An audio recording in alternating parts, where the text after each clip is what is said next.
Naalala ni Noel ang preparasyong gagawin para sa birthday ng kanyang bayaw. Nagmamadali siyang pumasok ng bahay at nagulat siya sa kanyang nadatnan. Magulo ang kabuuan ng bahay. Nagkalat ang mga basyong bote sa paligid at may mga basag pa. Nakita niya ang kanyang bayaw na nakahiga sa sopa, tulog. Nakapantalong maong lamang ito at walang suot na damit. Lumapit siya dito at pinagmasdan ang kalagayan ng kanyang bayaw.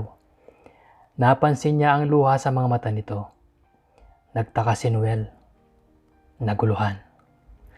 Mabilis siyang tumungo sa kusina upang ilapag ang mga pinamili. Pagkatapos ay nagbalik siya sa sala upang ayusin ang mga kalat. Pinulot niya isa-isa ang mga basyong bote ng beer at ang mga bubog. Napansin niya ang isang nilamukos na papel na tila nabitawan ng kanyang Kuya Jake. Pinulot niya ito at inayos sa pagkakabulumbon. Isang sulat. Jake, hindi ko alam kung paano sasabihin ito sa'yo. Alam ko magagalit ka pero alam ko rin na darating ang panahon na malalaman mo ang katotohanan. Kaya lakas loob kong ginawa ang sulat na ito. Buntis ako. Sa hindi sinasadyang pagkakataon, ay nagkita kami dito ng dati kong kasintahan na si Dennis. Nagkasala kami sa'yo. Nagsasama na kami dito ngayon. I'm sorry, Mirna. Parang sasabog ang ulo ni Noel. Hindi siya makapaniwala sa nabasa. Ang kanyang ate, pinagpalit ang kanyang Kuya Jake. Napakadaming tanong na gumulo sa isip ni Noel. Paano na ngayon? Ano na ang mangyayari sa kanya at sa kanyang bayaw? Malayang dumaloy ang luha sa kanyang mga mata. Nakaramdam siya ng awa sa kanyang Kuya Jake. Sari-saring emosyon na ngayon ay naghahari sa kanyang puso. Nagising si Jake sa init na nagmumula sa araw. Bumangon siya at noon ay nagliwanag sa kanya ang buong pangyayari ng nagdaang gabi. Naalala niya ang pagtataksin na ginawa ng kanyang asawa. Ang paglalasing niya. Subalit nagtaka si Jake. Malinis na ang paligid at naalala niya si Noel. Marahil ay inayos na naman ni Noel ang gulong ginawa niya sa bahay. Nakaramdam ng awa si Jake sa pagsasakripisyong ginagawa ni Noel para sa kanya. Tumayo si Jake. Wala si Noel sa paligid. Marahil ay pumasok na ito sa eskwelahan. Tiningnan niya ang relo. 10:00 na ng umaga. Nagpunta si Jake sa kusina. Masakit ang ulo dahil meron pa siyang hangover. Naghilamos at napansin niya ang lamesa. Puno ito ng pagkain. Naalala niya na kaarawan nga pala niya kagabi. Naghanda si Noel para sa kanya. Lumapit si Jake sa lamesa at doon ay nakapatong ang nilamukos niyang sulat ng kanyang asawang si Mirna. Katabi nito ay isang sobre. Binuksan ito ni Jake at binasa.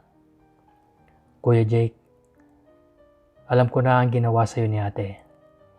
Ako na ang humihingi ng paumanhin dahil alam kong nasaktan ka niya.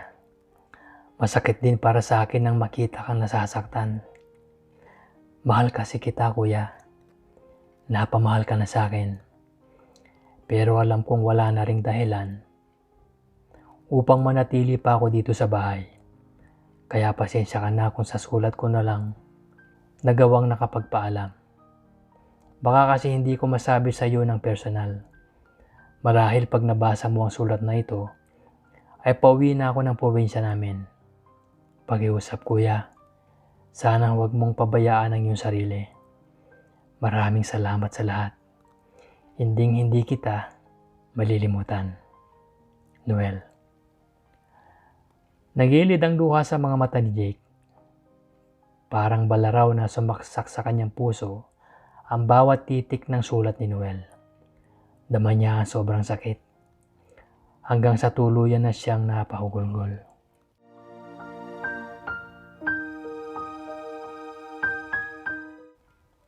Salamat Eric, dito na lang ako. Ang sabi ni Noel. Sigurado ka ba sa desisyon mo? Sayang naman ang pag-aaral mo. Ipagpapatuloy ko naman pero sa probinsya nga lang. Ang sagot ni Noel. Paano ang Kuya Jake mo? Ang muling tanong ni Eric. Nangilid ang luha ni Noel. Tumingin sa malayo. Mahal ko siya, Eric. Mahal ko ang Kuya Jake ko. Napatango si Eric. Naiintindihan niya ang damdamin ni Noel. Sa mga mata nito ay nakalarawan ng lubos na pagmamahal at nagdurog ang puso. Sige Eric, tutuloy na ako. Salamat sa paghatid mo sa akin. Ang paalam ni Noel. Mag-iingat ka Noel. Alam kong mabuti kang kaibigan. Sana ay tama ang naging desisyon mo. Sige, paalam. Habang papalayo ang barkong sinasakyan, ay malayang dumadalaw yung mga luha ni Noel. Mabuti na lamang at wala siyang katabi at walang nakakapansin sa pagluluksa niyang damdamin. Maraming pagbabago sa buhay niya ang kailangang harapin. Isa na rito ang pagpapalit ng kursong nasimulan. Wala sa kanya kung magsisimula siyang muli. Tanggap niya ang bahaging ito ng pagbabago ng buhay niya.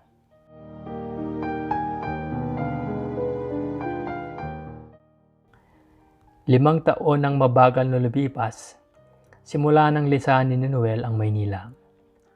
Sa edad na 24, ganap na siyang profesional at may matatag na hanap buhay.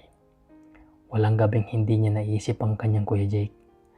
2 taon matapos siyang magpaalam ay lakas loob niyang tinawagan ito sa telepono, subalit lumipat na daw ito ng bahay. Mukhang nagpalit na rin ito ng numero sa cellphone at nabalitaan niyang nag-resign na sa trabaho.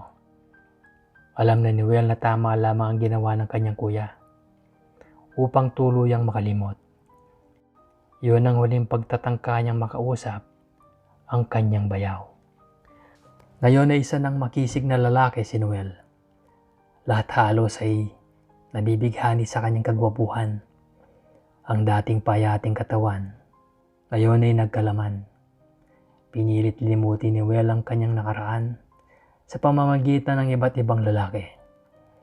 Hindi mabilang kung ilang adan ang nagdaan sa buhay ni Noel.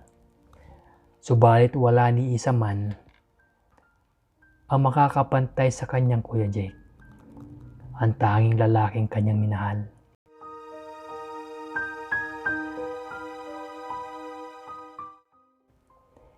Isang araw, pinatawag si Noel ng kanyang boss. Noel, I'm sending you to Manila to facilitate one of our projects there. Get yourself ready. You and the rest of the team will leave on Saturday. Excited si Noel subalit parang may kumurot sa puso niya. Ang syudad ay nakapagpaalala sa kanya ng maraming gunita. Gusto niyang tumanggi at manatili sa maliit na mundong ginagalawan. Subalit napagtanto niya na hindi siya pwedeng magtago habang buhay. Kailangang harapin at tanggapin niya ang hamon sa kanyang profesyon. Malaki ang pinagbago ng Maynila. Sa loob ng 5 taong pagkakawalay dito ni Noel, ay nanibago siya sa kapaligiran. Sa Makati ang project ng kumpanya, isang condominium. Si Noel ang naatasang mag-ayos ng interiors ng mga models units. 2 buwan siyang mag-stay sa Maynila para tapusin ang mga model units ng itatayong condominium. Handa na ang designs at mga plano. Pati suppliers ng mga furnitures ay naisaayos kaagad ni Noel at ng kanyang grupo. 3 araw na niya sa trabaho sa Maynila nang magkaroon ng aberya ang project. Nag-back out ang kontraktor nila para sa electrical. Dagli namang nakakuha ng kapalit ng kumpanya.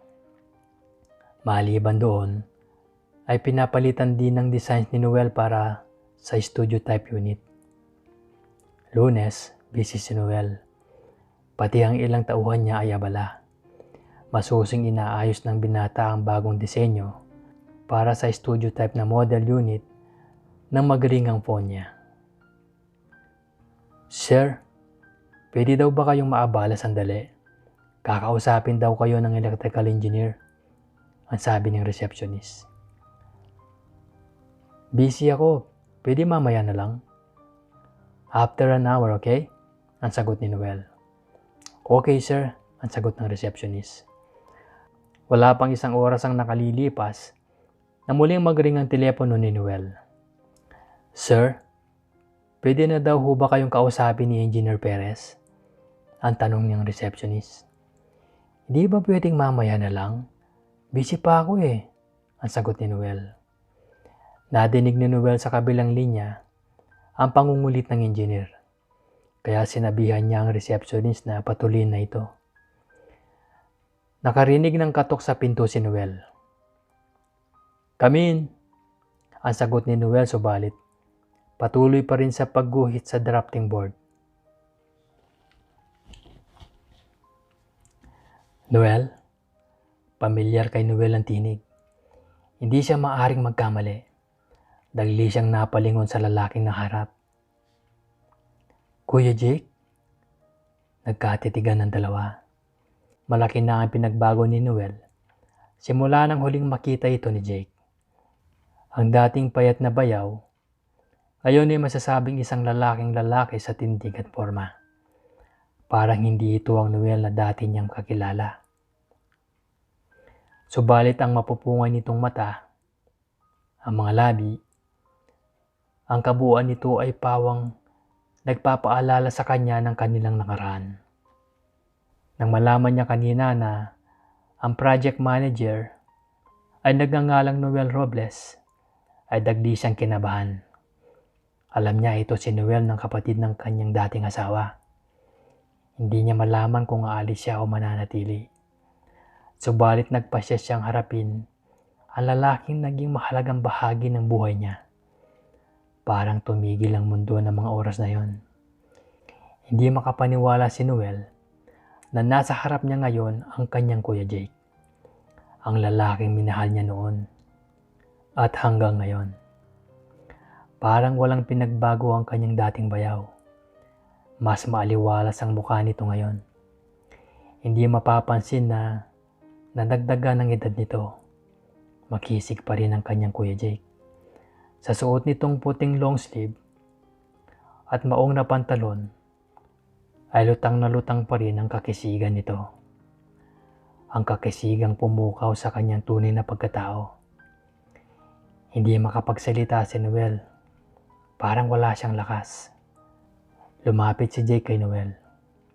Kumusta ka na? Ang tanong ni Jake. Okay lang kuya. Eto medyo umaasenso na.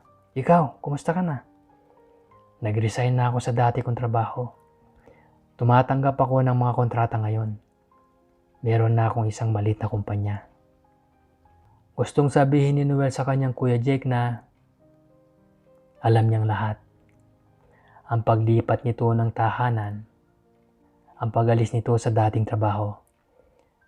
Gusto niya itong lapitan at yakapin. Gusto niyang ipadama rito kung gaano katindi ang pagtitiis na ginawa niya sa paglayo. Hindi mabilang ang gusto niyang gawin upang ipaalam sa kanyang Kuya Jake ang kanyang nararamdaman. Subalit wala siyang lakas ng loob upang gawin ito. Kuya, pasensya ka na. Huwag na natin pag-usapan yon. Matagal ko nang kinalimutan ang mga bagay na yon. Tumahimik ang paligid. Sa loob-loob ni Noel, ay kinalimutan na pala ng kanyang Kuya Jake ang mga pangyayaring namagitan sa kanila. Nasaktan siya sa tinura nito. Buong buhay niya ay lihim niyang inibig ang kanyang bayaw. Aaminin niyang umasa siya na mamahalin din siya nito subalit alam din niyang malabong mangyari ang kanyang nais. Dating asawa ito ng kanyang ate. Sadyang mapaglaro ang tadhana para sa kanya.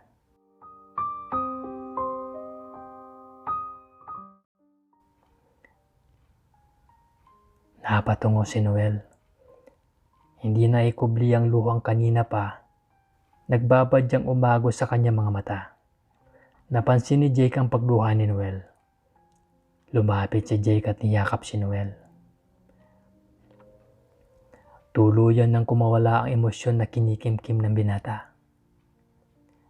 Mahal kita, kuya. Mahal na mahal. Ang bulong ni Noel kay Jake, kasabay ng pagpatak ng mga luha. Napapikit si Jake. Niyakap na mahigpit ang bayaw. Mahal din kita, Noel.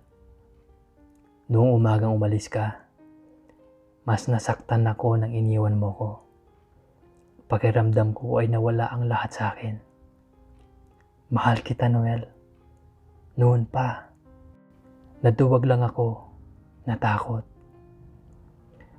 Sorry, kuya. Hindi na natapos ni Noel ang gustong sabihin. Pinahid ni Jake ang luha sa mga mata nito at masuyong hinagkan nito sa labi. Halik na puno ng pagmamahal at pagtatangi. Yun na ang pinakamasayang gabi para kay Noel.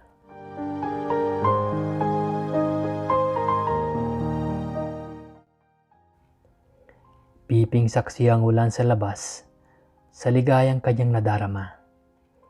Pinagmasdan niya ang lalaking mahinding na natutulog sa kanyang tabi. Ang kanyang kuya Jake. Napakaamo ang mukha nito. Ang mga labi nito na ubod ng tamis at ang katawan nitong walang sawa niyang susuyuin. Hinagkan ni Noel ang mga labi ni Jake. Marahan. Muling pumatak ang luha sa kanyang mga mata. Naalimpungatan si Jake. Isang malungkot na panaginip. Ang tagpong iniwan siya ni Noel. Nabigla si Jake at nagising dahil sa binalot ng takot ang buo niyang pagkatao. Pagmulat ng kanyang mata, ay si Noel ang una niyang nakita at masuyo niyang hinagkan.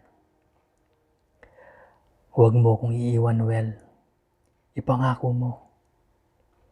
Hindi, kuya. Hindi kita iiwan. At naglapat uli ang kanilang mga labi. Nagdikit ang kanilang mga katawan. Unti-unting siniil ng halik ni Noel si Jake. Tinanggap niya ito at nagtagpo ang mga ito. Nagtagisan.